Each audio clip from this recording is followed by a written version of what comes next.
Hello, welcome to our YouTube channel Sai edu pharma.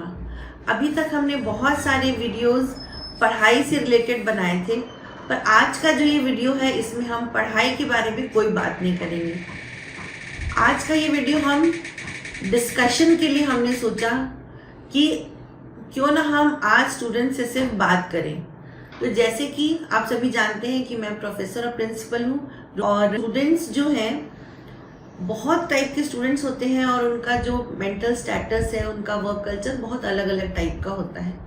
तो मैं जो आज आप लोगों से डिस्कस करने वाली हूँ वो ये डिस्कस करने वाली हूँ कि ऐसा क्यों होता है कि स्टूडेंट्स जो हैं, बहुत कम स्टूडेंट्स हैं जो कॉलेज आते हैं और घर से तो निकलते हैं कॉलेज के नाम से, पर पता नहीं कहाँ जाते हैं। या ऐसा क्या होता है कि अगर हम देखें तो स्कूल लेवल में जब हम जाएं तो हम देखते हैं कि स्टूडेंट्स जो हैं वो रेगुलर स्कूल जाते हैं, लेकिन कॉलेज में आते आते फर्स्ट ईयर में तो बहुत एंथुसियाज्म होता है, लेकिन second year, third year, final year तक आते आते जो परसेंटेज ऑफ अटेंडेंस है वो बहुत कम हो जाती है। तो कई बार इसके लिए जो टीचर्स हैं वो स्टूडेंट्स को जिम्मेदार ठहराते हैं और जो स्टूडेंट्स हैं वो ये कहते हैं कि हमको कुछ एक्स्ट्रा नहीं मिलता कॉलेज में, इसलिए हम नहीं जाते हैं। तो आज हम ये डिस्कस करेंगे कि एक्चुअली प्रॉब्लम कहाँ है। तो एज ए टीचर मैं ये कहना चाहूँगी कि जो स्टूडेंट्स हैं, सबसे पहले तो आप ये सोचिए कि क्या आप उस फील्ड में आए हैं जिस फील्ड में आप आना चाहते हैं, या जो आपने ब्रांच ऑप्ट की है वाकई वो आपने अपनी चॉइस की है। कई बार क्या होता है कि हमारे पेरेंट्स हमको कह देते हैं कि आप इंजीनियर बन जाओ, आप फार्मेसी ले लो, आप डॉक्टर बन जाओ, और लेकिन हमारा इंटरेस्ट उसमें होता ही नहीं है। तो मैं सबसे पहले ये कहना चाहूँगी सभी स्टूडेंट से कि आप अपनी स्ट्रेंथ्स को पहचानो और अपने आप को ये देखो कि आप कौन सी एरिया में आप बहुत अच्छे हो या कौन सा एरिया आपको बहुत खुशियाँ देता है। तो अगर आप उस एरिया में ही अपना एक कैरियर बिल्ड करेंगे तो आपको वहाँ बहुत अच्छा लगेगा और वैसी कंडीशन में आप एंजॉय करेंगे और आप खुशी खुशी कॉलेज जाएंगे।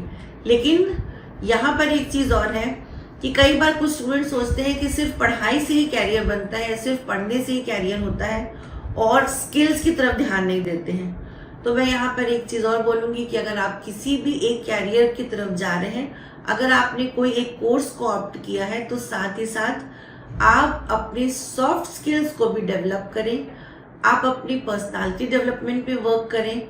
कई बार हम ये देखते हैं कि जो इंटरव्यूज़ होते हैं उसमें स्टूडेंट्स तो एकेडमिकली बहुत स्ट्रांग होता है, लेकिन कई बार उनकी नॉलेज है वो उस नॉलेज को एक्सप्रेस ही नहीं कर पाते हैं। तो ऐसी कंडीशन में हम ये कहना चाहेंगे कि आप अपने सॉफ्ट स्किल्स को भी डेवलप करें। वो कैसे करेंगे? तो आप जो भी कोर्स कर रहे हैं उसके साथ में आप कुछ एक एक्स्ट्रा चीज़ें, अगर आपकी इंग्लिश कमज़ोर है आप इंग्लिश की क्लासेस ले सकते हैं, और अगर आपको स्पोर्ट्स अच्छा लगता है आप स्पोर्ट्स में कुछ एक्टिविटीज़ कर सकते हैं, उससे आपकी फिटनेस भी होगी और आपको अच्छा लगेगा। सिमिलरली कॉलेज में भी आप ये देखिए कि आपको क्या चीज़ है जो अच्छी नहीं लगती है, या क्या चीज़ आपको कॉलेज जाने से रोकती है और क्या चीज़ से आपको बहुत खुशी मिलती है। तो जो रोकती है उस पॉइंट को नेग्लेक्ट करके जो चीज़ है जिससे आपको खुशी मिलती है उसको देखते हुए, उस पॉजिटिविटी को देखते हुए आप कॉलेज जाएं। क्योंकि आप ये सोचिए कि आपने एक पर्टिकुलर फीस दी है, आपने एक अपना समय इन्वेस्ट किया है, तो उसके बाद आपको और आपके पेरेंट्स को आउटपुट मिलना चाहिए। और वो आउटपुट कैसे मिलेगा? जब आप अपना एक अच्छा परफॉर्मेंस देंगे। ज़रूरी नहीं है हर स्टूडेंट टॉप करे, लेकिन एटलीस्ट वो अपने कैपेबिलिटीज़ के हिसाब से परफॉर्म करे और साथ ही साथ जो वो बनना चाहता है, अपना जो कैरियर, जिस कैरियर को उसने ऑप्ट किया है उस कैरियर में वो आगे बढ़े। ये बहुत इम्पॉर्टेंट है। और नेक्स्ट मैं ये अभी आजकल देख रही हूँ कि स्टूडेंट्स में एग्रेशन बहुत है। दो तरीके की प्रॉब्लम्स हम देख रहे हैं, एक तो बहुत ज़्यादा या तो एग्रेसिव हैं बच्चे या बिल्कुल ही डिप्रेशन है। तो ये दोनों ही कंडीशंस जो है वो क्यों होती हैं? तो इसका मुझे जो सॉल्यूशन समझ में आता है वो ये है कि लैक ऑफ कम्युनिकेशन, हम बात ही नहीं करते हैं। तो स्टूडेंट से और टीचर्स से, सभी से हम ये कहना चाहेंगे कि आपस में इंटरेक्ट करिए, बच्चों से बात करिए। साथ ही साथ पेरेंट्स की भी रिस्पॉन्सिबिलिटी है कि वो फैमिली में एक ऐसा एटमॉस्फेयर रखें कि बच्चा आपसे बात करे, क्योंकि कम्युनिकेशन से ही बहुत सारी प्रॉब्लम्स हैं जो सॉल्व हो जाती हैं। आप सोच रहे होंगे कि ये पॉइंट आज हम क्यों डिस्कस कर रहे हैं। ये बहुत इम्पॉर्टेंट है क्योंकि जो कोरोना वाला ड्यूरेशन था उसमें 2 साल सभी बच्चे घर में बैठ गए, तो कहीं ना कहीं उनको वीडियोस की, उनको मोबाइल की बहुत ज़्यादा आदत हो गई और वो ये समझने लगे कि सभी चीज़ें तो हमको यूट्यूब पे मिल जाती हैं, तो क्या ज़रूरत है क्लास में जाने की। तो यहाँ मैं स्टूडेंट्स को बोलना चाहूँगी कि ठीक है आपको कंटेंट मिलता है, लेकिन जब हम क्लास में जाते हैं तो जो टीचर्स हमको पढ़ाते हैं तो वो टॉपिक के साथ साथ अपने एक्सपीरियंसेस भी आपसे शेयर करते हैं। तो वो जो एक्सपीरियंसेस हैं वो आपको एक जो लर्निंग देते हैं, आपको नॉलेज देते हैं, जो आपको बेनिफिट्स मिलते हैं, वो बेनिफिट हमको ऑनलाइन टीचिंग में या सॉफ्टवेयर में नहीं मिलता है। तो अब ये है कि तो आपको क्या करना चाहिए। तो मेरा आपसे यही कहना है कि आप लोग कॉलेज जाइए, अच्छे से पढ़िए। और एक चीज़ और हम देखते हैं कि बच्चे लाइब्रेरी जाते ही नहीं हैं। अभी अगर मैं फार्मेसी की बात करूं तो फार्मेसी में बहुत अच्छी अच्छी रेफरेंस बुक्स होती हैं, बहुत अच्छे जर्नल्स होते हैं, मैगजीन्स होती हैं, जिसमें बहुत कुछ आपको देखने को मिलेगा, सीखने को मिलेगा।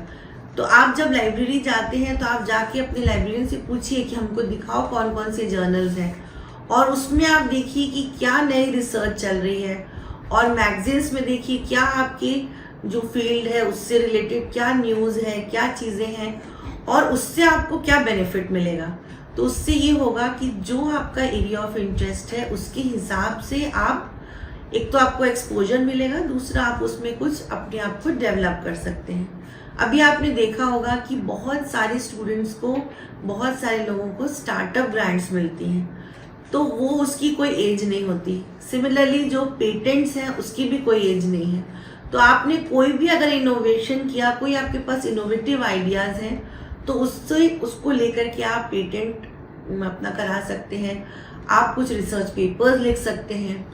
तो यहाँ पर ऐसा नहीं है कि ग्रेजुएशन करने के बाद ही आप ये सब कर सकेंगे, या बी फार्म करके ही आप कर सकेंगे, या आप शुरू से कर सकते हैं। इवन जो डिप्लोमा के स्टूडेंट्स हैं जो कि सिर्फ 2 साल के लिए आते हैं, अभी मैंने बीच में क्लास में कुछ स्टूडेंट से पूछा कि आप क्यों डिप्लोमा में आए हैं, क्यों डी फार्म करना चाहते हैं, तो 90% बच्चों ने बोला हमको मेडिकल स्टोर खोलना है। तो ओके फाइन, अगर आपको मेडिकल स्टोर भी खोलना है तो भी आपको उसकी नॉलेज होनी चाहिए, आपको पता होनी चाहिए कि कौन कौन सी मेडिसिन हैं, कौन सी कैटेगरी की मेडिसिन हैं, कौन सी ब्रांड्स चल रही हैं। तो जब तक आपको आइडिया नहीं होगा तब तक आप एक मेडिकल स्टोर भी किस तरीके से रन कर पाएंगे। स्पेशली जो हेल्थ केयर रिलेटेड जो प्रोफेशंस हैं उसमें तो लैब वर्क बहुत इम्पॉर्टेंट है। तो सेकंड मैं ये कहना चाहूँगी कि जो आप क्या सोचते हो कि ऑनलाइन में सब हो जाता है या यूट्यूब से सब हो जाता है, तो लैब वर्क आप उसमें कैसे सीखोगे। लैब वर्क के लिए तो आपको कॉलेज आना ही होगा, और अगर आप कॉलेज नहीं आते हैं तो अच्छी बात है, कॉलेज वालों का बेनिफिट है, उनके कम केमिकल्स लगेंगे, वहाँ भी आपका ही नुकसान है। तो ओवरऑल नट शेल में मैं ये बोलना चाहूँगी कि एक हेल्दी एटमॉस्फेयर होना चाहिए कॉलेज में भी, घर पर भी, और सभी स्टूडेंट्स जो हैं जो उनको ड्यूरेशन मिला है 4 इयर्स का, 3 इयर्स का, 2 इयर्स का, उसमें आप अपना 100% दें, पूरी तरीके से इन्वॉल्व हो, पढ़ाई के टाइम पे पढ़ाई करें, जब आपको एक्स्ट्रा करिकुलर एक्टिविटीज़ मिलती हैं उसमें पार्टिसिपेट करें, और अगर आपको गेम्स पसंद है, स्पोर्ट्स पसंद है, उसमें भी पार्टिसिपेट करें।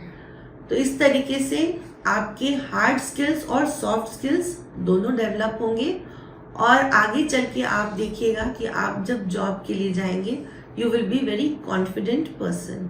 So thank you so much, stay connected with us. आप हमारी प्लेलिस्ट देखिए, हमने बहुत सारे डिफरेंट प्लेलिस्ट बनाई हुई हैं जिसमें कि अलग अलग सब्जेक्ट्स की प्लेलिस्ट हैं, कुछ मोटिवेशनल वीडियो वाले हैं, कुछ हमने इवन डिजिटल ट्यूटोरियल्स दिए हैं, और कुछ मोटिवेशनल वीडियोस भी हैं। तो आप प्लेलिस्ट को देखें, और अगर आपको कुछ और लगता है, कोई सजेशंस हैं, तो आप हमारे कमेंट सेक्शन में दें। And do like, share and subscribe the channel Sai edu pharma. Thank you so much.